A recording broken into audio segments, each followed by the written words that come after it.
Buenos días, iglesia, ¿cómo están, amigos? Bueno, hoy quería compartirles en este devocional algo que he venido meditando este tiempo y es la historia de un poderoso y chiquitín. Para los que son un poco más grandes como yo, les aclaro que no es el Koinor de lo que vamos a hablar, sino es la historia de Zaqueo, ¿no?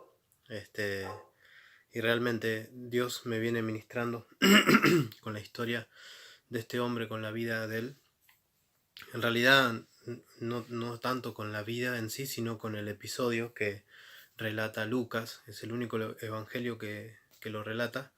Y en Lucas 19, vamos a hacer una lectura, 19, 1 al 10, habla esto que se menciona de él.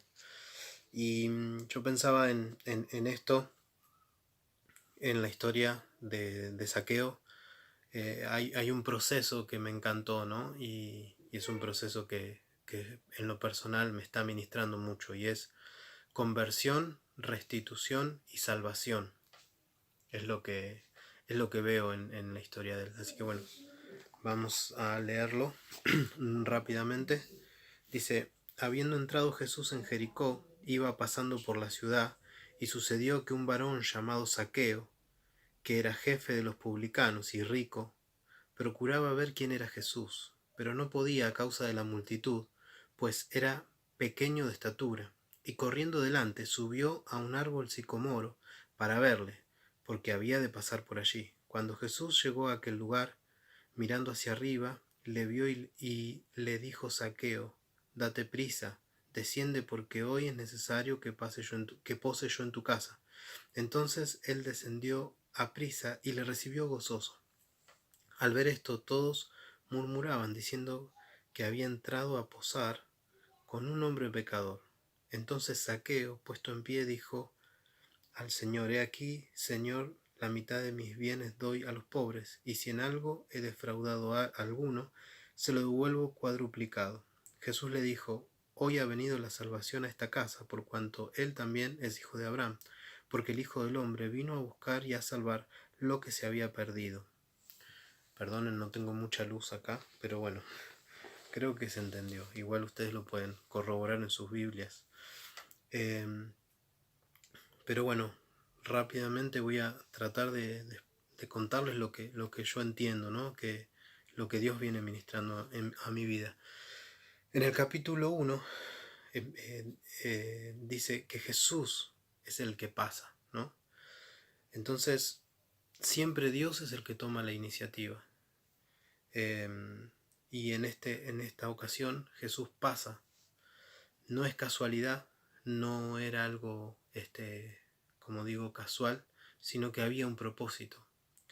Y lo vamos a ir viendo. Pero es Dios siempre el que toma la iniciativa. Es importante entender esto, ¿no?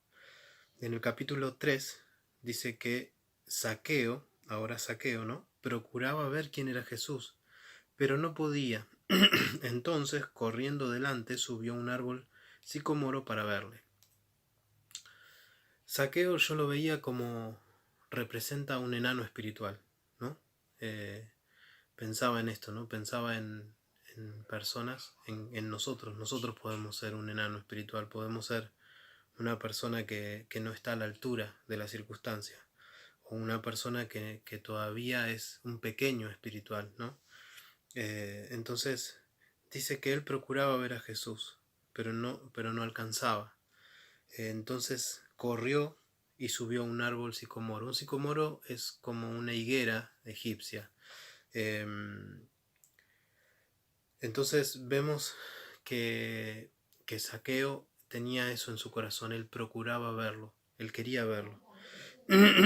Quizá era por curiosidad, o quizá Dios ya estaba trabajando en su corazón, pero lo importante es que él quería verlo y corrió. Dice que corrió, es una actitud de ir en pos de Jesús, ¿no? Corrió para ir a verlo. Y rompió con el orgullo, porque dice que Jesús lo vio, ¿no? Que Jesús lo vio, que estaba allá arriba, pero no lo vio Jesús solo, lo vieron un montón de personas, todos. Me imagino que los que lo conocían se burlaron, se rieron, ¿no? Ridículo, ¿qué haces ahí arriba de una higuera? Este, entonces, él tuvo que romper con el orgullo. Ese proceso es lo que quiero desglosar y que podamos entender, ¿no? De ese proceso de acercarse a Dios, acercarse a Jesús. Entonces, como decíamos, ¿no? Él rompe el orgullo y sube a verlo. Entonces, en el capítulo 5, Jesús dice, date prisa, desciende, porque hoy es necesario que pose yo en tu casa. Y acá hay tres cosas que, que son muy, muy interesantes. Jesús le dice primero, date prisa. Esto habla de una urgencia, ¿no? La situación que estaba viviendo él probablemente no era para dejarlo para mañana, para otro día. De hecho, no sabemos si Jesús iba a pasar otro día. Jesús le dice, hoy es necesario, ¿no? No mañana, no pasado, no el año que viene. Hoy es necesario. Habla de una urgencia y de un hoy. Esto me recordaba, ¿no? En la palabra cuando dice, no endurezcas tu corazón, ¿no? Que cuando hoy escuches su voz no endurezcas el corazón. Me traía a memoria ese versículo. Eh, dice, que pose yo en tu casa. Hay una diferencia entre pasar por tu casa y posar en tu casa. Y pensaba en esto también, que Jesús quería posar en la casa de él. Todos alrededor, cuando escuchaban esto, decían, ¿cómo? Con un pecador, ¿cómo? Que no sabe quién es este hombre. Pero Jesús sabía muy bien, y también sabía el proceso que estaba pasando en el corazón de Zaqueo. Entonces, Jesús acá da estas tres cosas que son tan importantes, ¿no? Es esto último, que pose yo en tu casa. La urgencia y la necesidad de que pose yo en tu casa, hoy. Después, Zaqueo, ¿no? Esto es como un ida y vuelta, ¿no? Vamos viendo Jesús, Zaqueo. Bueno, ahora Zaqueo, la parte de Zaqueo en el verso 6 dice, entonces él desciende a prisa y le recibe gozoso. Cuando nosotros leemos lo que viene a continuación, desde el 6 en adelante, vamos a ver que Zaqueo no era una persona que estaba bien delante de Dios. De hecho, tenía cosas para resolver. Pero lo que tenía que resolver no le impidió recibir a Jesús con gozo. ¿Por qué? Porque el proceso este que estamos hablando estaba cada vez más desarrollado. Y él dejó a un lado lo que estaba mal, por así decirlo, no fue un impedimento y prevaleció sobre eso. Entonces pensaba, ¿no? En muchas veces la culpa no nos deja abrazar el propósito de Dios, nos retiene, pero Él prevalece, ¿no? Y pasó de una intención a una acción. Esa intención de ver ya se había concretado en una acción. Él ya había hecho algo al respecto para ir en pos de Dios. Jesús iba, fue el primero, ¿no? Jesús da la iniciativa y Él hace su parte, Zaqueo hace su parte en ir en pos de Dios. Y esto yo pensaba como en una entrega, ¿no? Y realmente lo que viene a continuación nos habla de una entrega. A partir del verso 8, yo lo veo como una restitución, ¿no? Les dije que esto era un proceso de conversión, restitución y salvación, ¿no? Bueno, acá viene la parte de la restitución. Restitución es sinónimo de reparar, es enmendar, es reconocer, y un ejemplo bien conocido para nosotros es el ejemplo del hijo pródigo, ¿no? Es cuando el hijo pródigo viene y dice, he pecado, Padre, contra ti, no soy digno de que me llames hijo, dame algún empleo como alguno de tus jornaleros. Es humillación, es reconocer y es hacer algo al respecto para poder remendar lo que está mal. Eso es restitución.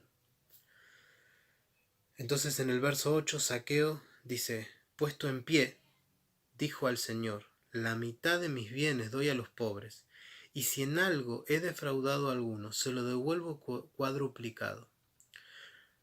Primeramente nosotros vemos esto, ¿no? Que él se pone en pie. Y yo siempre veía, ¿no? Como creo que a la mayoría nos pasa, ¿no? Alguien que se pone en pie es un símbolo de soberbia o de grandeza o de autoridad. Bueno, él en este caso se pone en pie y es un símbolo de humillación, porque él delante de todos reconoce lo que está haciendo mal. Y no lo hace escondido, no lo hace agachado, no lo hace murmurando. Él se pone en pie y dice lo que está mal, ¿no? Reconoce delante de Jesús y de todos, reconoce lo que está mal.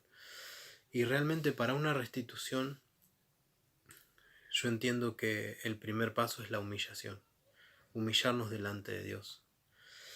Y dice que lo segundo sería, dice, dar la mitad de los bienes a los pobres. Es entregar, es entender la necesidad espiritual que hay en relación a la abundancia que tengo, ¿no? Yo hacía una apreciación más espiritual, ¿no? De esto, si bien podemos tomarlo de forma literal, si tenemos, dar al que necesita, obviamente que eso es una necesidad y lo tenemos que hacer. Pero pensaba, ¿no? En este tiempo nuevo, con este nuevo orden que tenemos, con hacerlo desde casa, ¿no? Esta nueva forma de hacer desde casa, los pequeños grupos, invitando a vecinos, amigos. Tenemos tanto. Y yo pensaba en esto, en Saqueo, ¿no? Que dice, tengo abundancia y doy la mitad a los pobres. ¿Cuánto nosotros tenemos espiritualmente que tenemos retenido? Quizá no somos ricos a nivel económico, pero somos ricos a nivel espiritual. Hemos sido alimentados durante años y tenemos mucho para dar. Y pensaba en esto, ¿no? Que tenemos que dar lo que tenemos. Tenemos que dar y no retenerlo más. También dice, si en algo he defraudado, ¿no? Bueno, acá puede ser un fraude literal, por así decirlo, que cada uno de nosotros tendríamos que examinarnos, ¿no? Si en algún área de nuestra vida hemos defraudado, no estamos viviendo correctamente, bueno, en eso tenemos que dejar que el corazón sea examinado por Dios, y si en algo hemos defraudado, tenemos que hacernos cargo, ¿no? Tenemos que arrepentirnos y hacernos cargo. Y después hay un tipo de fraude, por así decirlo, que es defraudar espiritual. Lo veía como, bueno, puede ser a familiares, amigos, a personas que pusieron su confianza en nosotros y hemos defraudado porque no pudieron contar con nosotros, o porque, no sé, por ejemplo, un familiar que necesitaba que le prediquemos, pero yo por estar encerrado en mí mismo no lo hice. Entonces, quizá no voy a ir a pedirle perdón a la persona porque no lo entiende, pero sí yo hacerme cargo de eso y restaurar eso, ¿no? Dedicarle el tiempo a la persona y hacer lo que tengo que hacer. Bueno, cada uno nos examinamos y delante de Dios, y Dios nos va a dar luz. Pero bueno, esa es la parte que Saqueo reconoce y hace. Y ahora viene una parte que es la más hermosa, ¿no? Que Jesús, cuando Saqueo hace todo eso, ¿no? Y reconoce y expresa y restaura y toma esa actitud de humillación. Jesús en el verso 9 dice, hoy ha venido la salvación a esta casa. Y dice, porque el Hijo del Hombre vino a buscar y a salvar lo que se había perdido, ¿no? Entonces me encanta esto, porque es como ese proceso de conversión que implica todo, esa restitución que viene como consecuencia de lo que está pasando adentro, y la salvación de Dios, ¿no? Que es justamente el final de todo eso. Es decir, bueno, lo que pasa en el corazón, esa restitución y todo, trae como consecuencia la salvación. Y no es solamente la salvación a la vida de él, sino es la salvación a su casa. Así que bueno, les dejo esto para meditar. Realmente es como la propia conversión, es un ejemplo de lo que es una conversión, y a mí me ha ministrado mucho en este tiempo. Espero que les sirva y que podamos sobre todo meditar en esto, ¿no? En la restitución, en las cosas que que el Señor hace en nuestro corazón, sí o sí tiene que traer un fruto de restitución en un montón de áreas. Y realmente eso habla de una conversión genuina. Dios les bendiga y espero que Dios hable a sus corazones como lo está haciendo conmigo con esta palabra. Dios los bendiga mucho.